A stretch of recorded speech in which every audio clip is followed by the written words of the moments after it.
Well, if you can tell from behind Tim, my guest today is a humongous tennis fan, so much so that he's on the Tennis Channel Podcast Network. It is David Beilinson, does a great podcast with Steve Flink. And to our left, if we're watching Beilinson head on here, it's Courtside with Beilinson Tennis. That is where you can check it out. I encourage everybody, wherever you are, you can watch it on YouTube, but you can get it as far as an audio version on whatever sort of platform provider you have for podcasts. I'm Bryan Fenley, a broadcaster for the USTA and an anchor for Fox Sports Radio.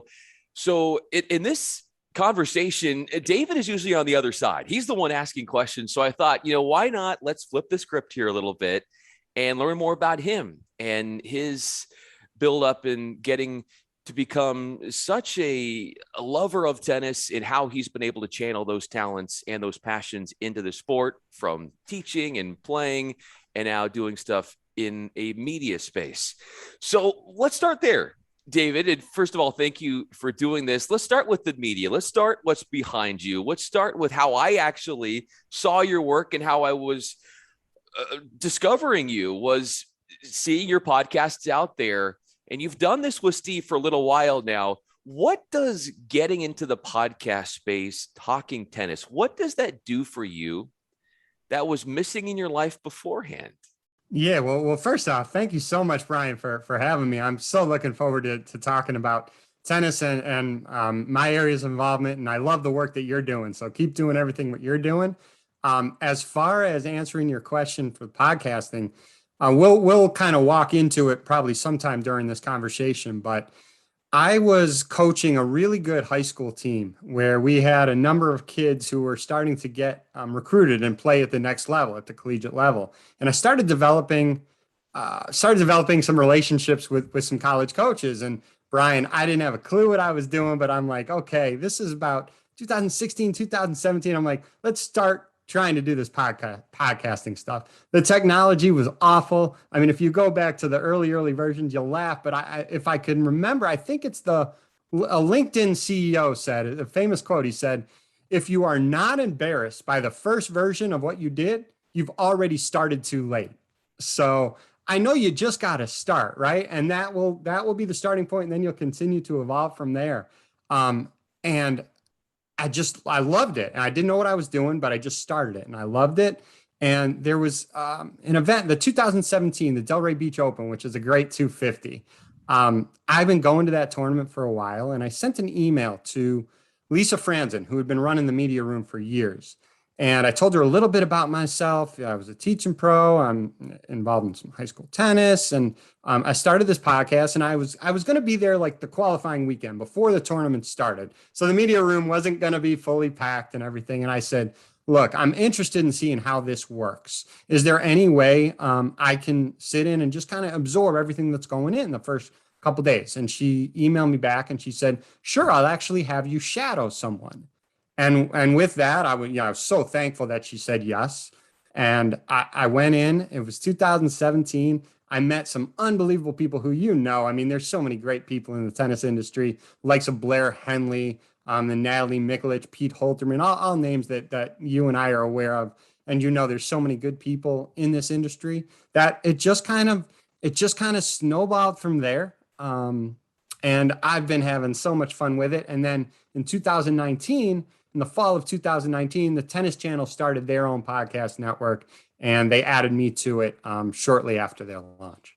They added you to it, and then also Steve Flink has been added to it. And so what is the dynamic like between you two? Obviously, you know the game so well.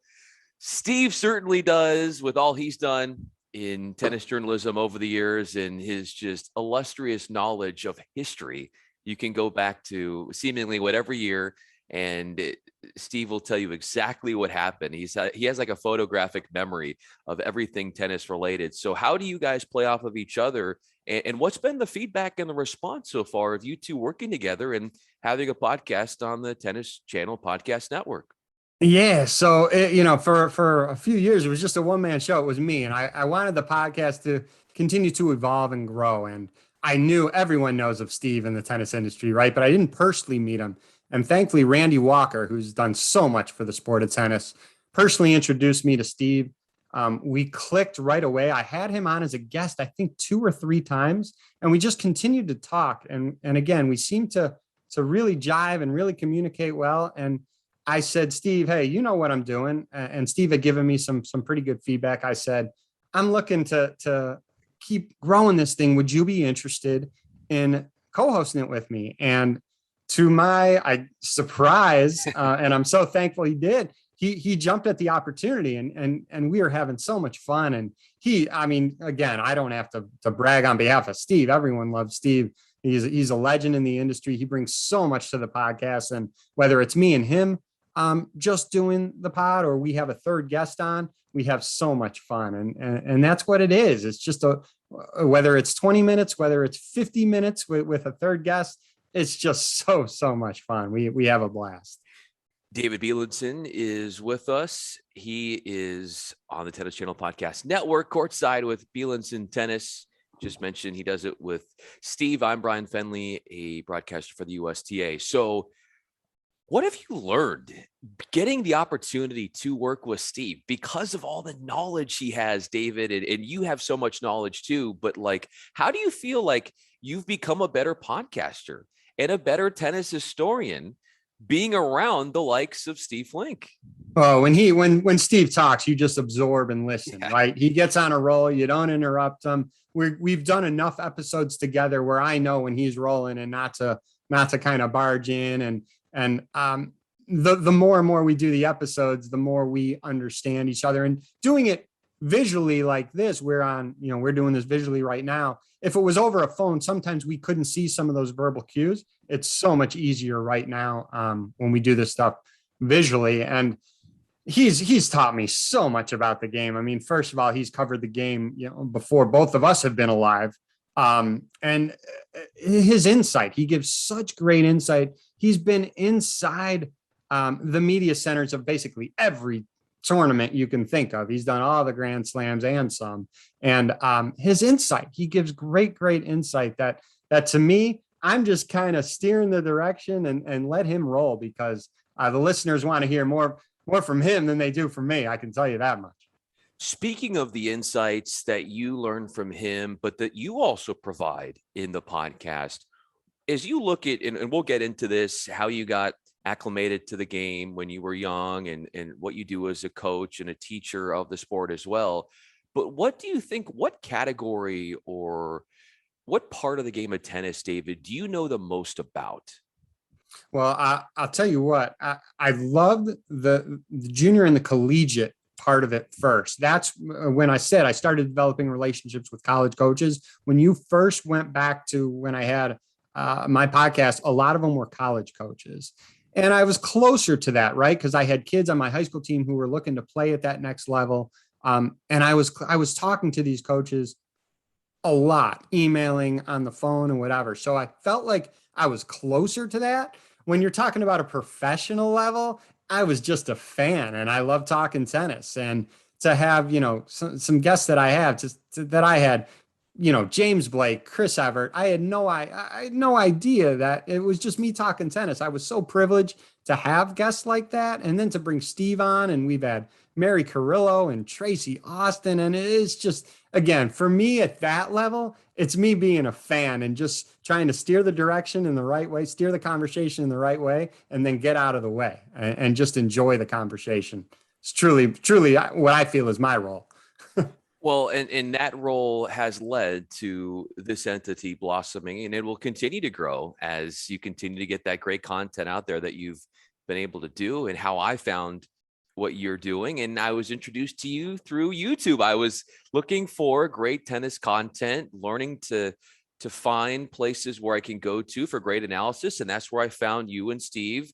And then I was like, hey, I got to reach out to David here. And I got to say, first of all, how much I enjoy what those two, and David and Steve, do, but also I want to learn more about your backstory. And so now that we have that opportunity, let's go to when you were younger. You started out playing tennis when you were a youngster. And when you first had the racket in your hands, what were your aspirations around the game as far as a player? I had zero idea. I mean, to tell you, I started pretty young at 5 years old, and my dad had a weekend lesson with a pro. And I went with him. I think I had my little Nerf basketball just kind of dribbling around on the side. And at the 30-minute mark, he would take a 5-minute break. And I would hit with the pro. I think the better term is I'd attempt to hit with the pro at that age. And it took 5 minutes. And over time, 5 minutes turned into 10 minutes, 10 minutes turned into 20 minutes, 20 minutes turned into the whole hour. And it just went from there. I was a huge sports fan growing up, played all the sports, but I was most successful in tennis. Had a good local ranking.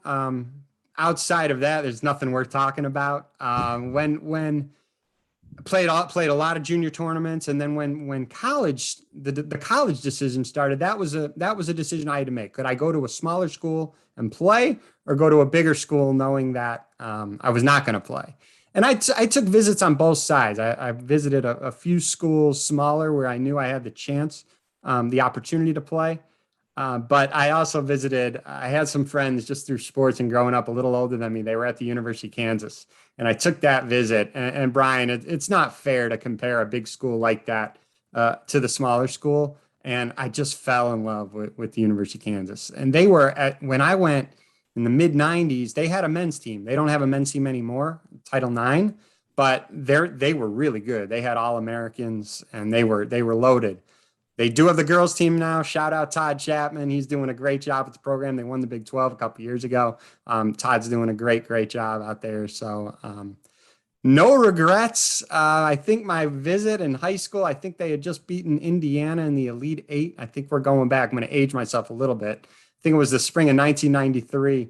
Place was going bananas. And I said to my mom and dad, I said, this is where I want to be. And it's a gorgeous campus. And I loved it. Loved it. Well, you spoke about that Kansas women's tennis team. They're doing great things. You mentioned that. Also, you're doing great things as far as being a coach now, being a teacher in the sport. And I know that it's really one of your passions. One of the great pastimes that you do is being able to get on a court at a club and work with players and be able to channel everything that you've learned in the sport and see improvement in players. So when you see that improvement, knowing you played a role in that as a coach, what does that mean to you? To know it's the best. I've said for years, when parents, say they say thank you to me, I say thank you to them for giving me that opportunity. Because you and I talked off, before we recorded, talked about how it really filled a gap in my life. And we talked through college, and I went to law school, and I didn't really know what I wanted to do in life. I was just kind of going with it. No, obviously they're all really good decisions, but I'm a passionate guy, and I didn't really know what I wanted to do at the time. And I started my career in the financial industry, and the first 5 years we were at a good place. And then my area got sold to another institution. I went to the other institution, and it just wasn't a good fit. I just wasn't happy. And Brian, I remember it crystal clear, man. I remember waking up real early one morning, getting ready to go to work, and I was shaving. I looked myself in the mirror, and I'm early 30s now. And I'm saying there's got to be more. There's got to be more in life. This is not like I'm early 30s. If I'm not winning the lottery, I got a lot more years to work.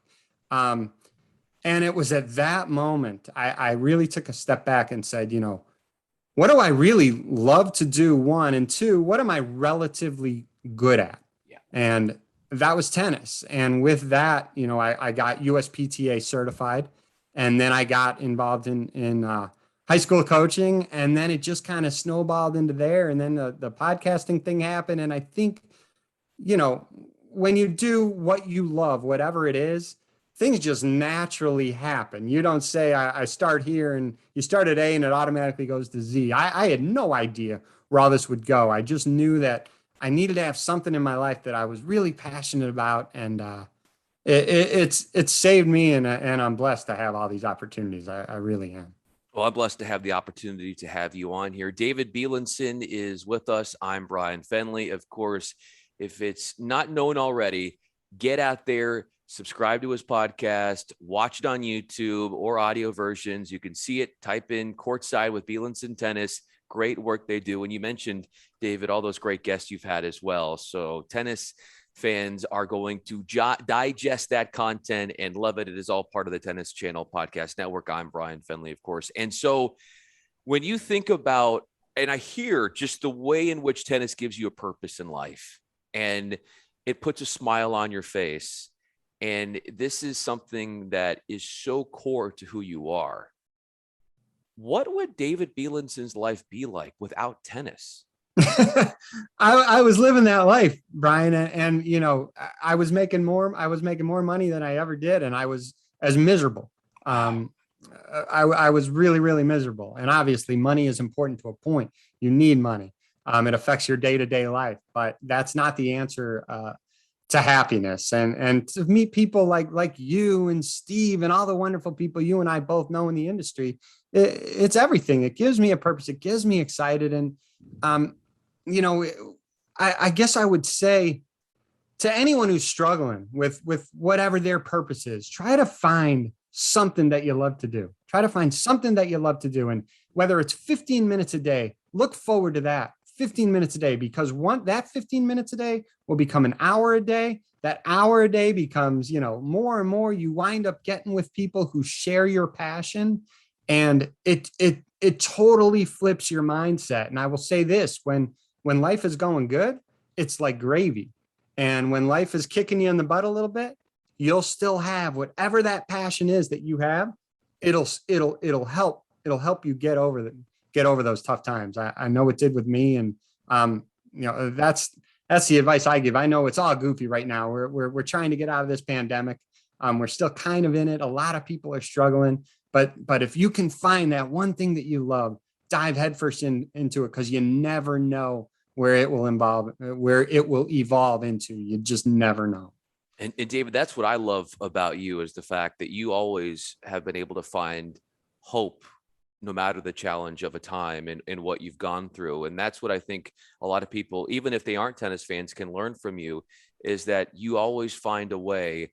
And to have that hope is so important to everything, to give you that purpose in life. And tennis is better off with David Beilinson in it. David, make sure that, and anybody that's watching, you have to download his podcast. You have to check out some great content. Do you have a preview of what's to come as we finish up this interview? What is next on your mind as far as what you want to talk about in the podcast? We do. We're not going to give it away, but we're going to have a couple episodes come out, and then in a few weeks we have an absolute legend that Steve and I just recorded with. So stay tuned for that. Bryan, before I want to really thank you again, before I want to thank you, if I can say one other theme for the listeners, is if you love something and you want to try to do something, ask. If I didn't send that email to Lisa at Delray Beach in 2017, it would have never happened. If I didn't talk to Steve and ask if he wanted to be a part of this,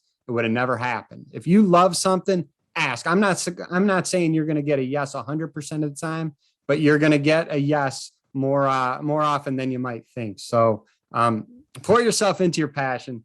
Try to do everything you want to do with it, and it'll change your life. Bryan, I want to thank you so much, man. You are rocking and rolling. I love watching your stuff. Keep doing what you're doing, and I can't wait to continue our conversations and continue to see all the great stuff you're doing. Oh, no question about it. I look forward to meeting you at an upcoming tournament at one point. That would be so much fun. Then we could maybe do an in-person conversation and do a little fun little interview like that. So all these great things to look forward to in the future. And I think a lot of people can take away from this. You're inspiring.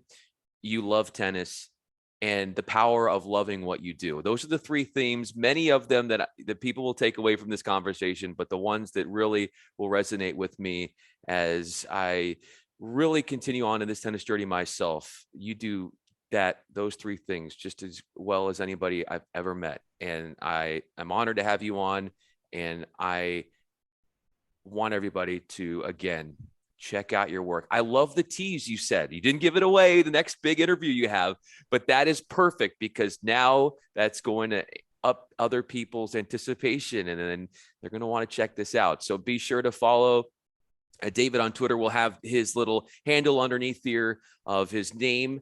And so follow him on Twitter. I'm on Twitter as well at Bryan Fenley. And then you can find out all the different tennis content he is releasing. David, such an honor.